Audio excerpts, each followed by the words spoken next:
రెడ్డిలో ఒక ఘోరం జరిగింది అక్క. ముగ్గురు పిల్లలను కన్న తండ్రి చంపడము, తర్వాత కేసు వేయడము, అరెస్ట్ చేశారు. దాని గురించి ఏమంటారు అక్క? ఇప్పుడు ఎక్కడ చూసినా కానీ, ఏ టీవీ ఆన్ చేసినా కానీ, ఏ ఫోన్ పట్టుకొని మనం యూట్యూబ్ ఆన్ చేసినా కానీ పిల్లల్నే చంపడం అనేది కనిపిస్తుంది. ఇప్పుడు అప్పులు కొంతమంది ఏం చేస్తారు, సాకలేని పరిస్థితుల్లో మొత్తం టోటల్ ఫ్యామిలీ చనిపోవడం జరుగుతుంది. ఇంకా అప్పులు బాధ తట్టుకోలేక పిల్లలకి విషం పెట్టి చంపడమే కాకుండా వీళ్ళు కూడా చనిపోవడం జరుగుతుంది. ఇప్పుడు తండ్రి ఆడపిల్లలు పెళ్ళిళ్ళు ఎందుకు చేసుకుంటారు, ఎందుకు కంటారు, ఎందుకు చంపేస్తారో అర్థం కావాలి. అలాంటప్పుడు పెళ్లి చేసుకోకండి. చేసుకొని మీ పిల్లల్ని కంటే కష్టపడి ఏదో ఒకటి సాకే మీకు స్తోమత ఉందా, మీకు సాకే ధైర్యం ఉందా అన్నప్పుడు మాత్రమే మీరు ఆలోచించుకొని పెళ్ళిళ్ళు చేసుకోండి. మీరు కన్నీ ఇంత పెద్ద చేసి మీకు చంపడం అనేది మహాపాపం అని అనుకున్నారు. నాకు అది చూసిన తర్వాత ఎంత బాధ వేస్తుందంటే, స్కూల్ నుంచి తీసుకొని వెళ్తూ చెరువులో తోసేసి ఆయన చనిపోయేదాకా అక్కడ కూర్చోవడం, అది అరగంట సేపు చనిపోయేదాకా అరగంట సేపు అక్కడ కూర్చున్నాడంటే అది ఇంకా దారుణం.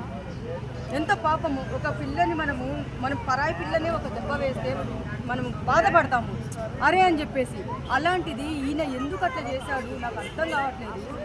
మీరు ఒకటి నేనేం చెప్పబోతున్నానంటన్నా, చాలా వీడియోస్లో నేను ఒకటే చెప్పాను, మీ పిల్లల్ని పిల్లలు దేవుడితో సమానం అని చెప్పుకుంటూ వచ్చాను.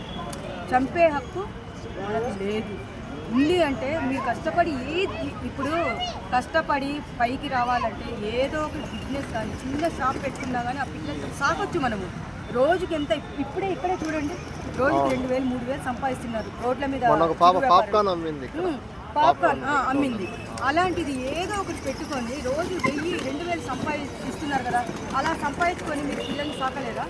సరే, సాకలేనప్పుడు మీరు పెళ్ళిళ్ళు ఎందుకు చేసుకుంటారు? చేసుకోకుండా సన్యాసుల్లాగా మిగిలిపోండి. మీరు కనద్దు, మీరు చంపద్దు పిల్లల్ని. ఎందుకంటే నాకు కోపం వస్తుంది ఆ వీడియో చూసిన తర్వాత. చచ్చిపోయేదాకా నువ్వు అరగంట అక్కడ కూర్చుంటే ఏంటి అది? సినిమా చూస్తున్నాడా అంటే అది షూటింగా? పిల్లల్ని చెరువులో తోసేసి నువ్వు చచ్చిపోయారో లేదో అని చెప్పేసి నువ్వు షూటింగ్ చూస్తున్నావా? షూటింగ్ అనుకుంటున్నా అంటే ఏంటంటే సినిమాలో మనం చూసాము, ఇది రియల్. అది చూసినంతసేపు ఎంత బాధ వేసింది. మరి నువ్వు ఏదన్నా బాధలు ఉంటే నువ్వు సావయ్యా, పిల్లల్ని ఎందుకు చంపుతున్నావు? భార్య పిల్లల్ని చంపే హక్కు ఎవరికి లేదు. నిన్ను నమ్ముకొని వచ్చింది ఒక ఆడది, నిన్ను నమ్ముకొని వచ్చినప్పుడు, నీతో సంసారం చేసి పిల్లల్ని కన్నప్పుడు నువ్వు సాకాలి. నువ్వు మొగోడివి కాదా? చంపేది మగతనం అనుకుంటున్నారు అందరూ. తప్పు. అది అట్లా చెయ్యొద్దని చెప్తున్నా నేను. అది చేయడం చాలా తప్పన్నా. ఎందుకంటే ఆడపిల్లలు అంటే నీకు సిగ్గుండాలి. అమ్మ కూడా ఒక ఆడదే.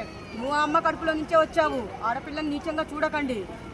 ఆడపిల్లల్ని దారుణంగా మాట్లాడకూడదు. అనాథాశ్రయాలు ఉన్నాయి, అవన్నీ ఉన్నాయి కదా, అవన్నీ అక్కడ వదలొచ్చు కదా. ఎందుకు చంపడమే? నేను అదే ఇప్పుడు మీరు చంపాలి, మేము సాకలేము, మేము పెంచలేము అన్నప్పుడు అనాథాశ్రయాలు ఉన్నాయి. చాలా మంది పిల్లలు లేనోళ్ళు పిల్లలని అల్లాడిపోతున్నారు. వాళ్ళకి ఇవ్వండి, సాక్కుంటారు. అనాథ శరణాలయంలో వదలండి. లేదా మీరు ఇంకోటి ఏం చెప్తుంటే, ఇప్పుడున్న సమాజంకి ఇలా చంపేటట్టయితే, ఇలా కష్టపెట్టేటట్టయితే మీరు పెళ్లిళ్ళు చేసుకోకుండా సన్యాసులాగా మిగిలిపోండి. కేవలం 5 లక్షలే అంట. 5 లక్షలు ఆటో డ్రైవర్ అంట. అప్పు 5 లక్షలు. 5 లక్షలకే పిల్లల్ని చంపేస్తారా? 5 లక్షలకే నువ్వు 5 లక్షలు అప్పు చేసినప్పుడు, ఒక మొగోడి వెయ్యండి, నువ్వు 5 లక్షలు అప్పు చేసినప్పుడు నువ్వు తీర్చు. 5 లక్షలు దేనికి చేశాడో తెలియదు అసలు. ఎందుకు చేశాడు? తాగడానికి.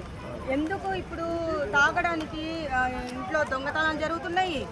భార్య మీద ఒంటి మీద ఉన్న బంగారం లాక్కొని పోతున్నారు. ఎందుకంటే తాగుడికి బానిస అయినోడు